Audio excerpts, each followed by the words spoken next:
questions de migration sont au cœur de la crise politique en France comme en Allemagne. Les situations peuvent sembler similaires, mais en fait, contrairement aux apparences, la France n'est pas réellement en proie à une crise liée à l'immigration à proprement parler. Selon Eurostat, nous sommes le pays d'Europe de l'Ouest où les flux migratoires ont été les plus faibles depuis 15 ans. Le principal enjeu chez nous, c'est en fait surtout l'intégration des descendants d'immigrés, souvent discriminés dans l'éducation, l'emploi, le logement. En réaction, certains d'entre eux se tournent vers l'islam intégriste pour retrouver leur dignité, nourrissant des tensions qui alimentent le vote d'extrême droite. A l'inverse, l'Allemagne a bien connu, elle, un afflux massif d'immigrants ces 10 dernières années. Le pays compte désormais 19% de résidents qui sont nés à l'étranger, 50% de plus qu'en France, et un quasi-doublement en une décennie. Cet afflux de migrants a permis de répondre à la pénurie de main-d'œuvre et de financer les retraites d'une population vieillissante.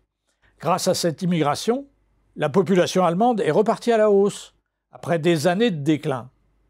Mais cette transformation rapide a également provoqué des fortes tensions dans la société allemande, notamment en ex-RDA, où l'immigration était quasiment inexistante pendant 45 ans. D'autant plus que, contrairement à la France, l'Allemagne impose une répartition stricte des demandeurs d'asile sur l'ensemble du territoire, ce qui a accentué les crispations locales. L'explosion des prix de l'immobilier, due surtout à la politique monétaire accommodante de la BCE, a été souvent imputée à cet afflux migratoire. Contrairement à la France, l'Allemagne ne se définit pas non plus comme un État véritablement laïque, mais comme un pays chrétien.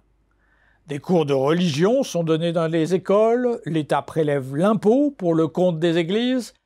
L'arrivée massive de musulmans a ébranlé cette identité chrétienne, provoquant des réactions de rejet fréquentes.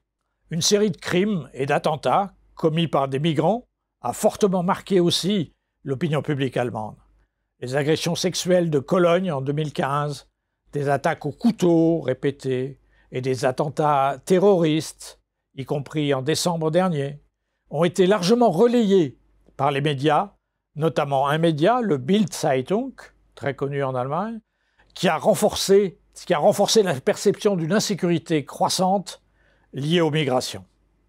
En 2015, on avait une Allemagne décidée à effacer les stigmates du nazisme, qui avait accueilli 1 million de réfugiés syriens, Angela Merkel affirmant alors haut et fort « Wir schaffen das », on va y arriver. 10 ans plus tard, le pays est pourtant devenu à son tour lui aussi un pays frileux, replié sur lui-même. Toutes les forces politiques allemandes prônent aujourd'hui un durcissement de la politique migratoire. Les passions politiques et les réalités économiques suivent très souvent, malheureusement, des logiques assez différentes.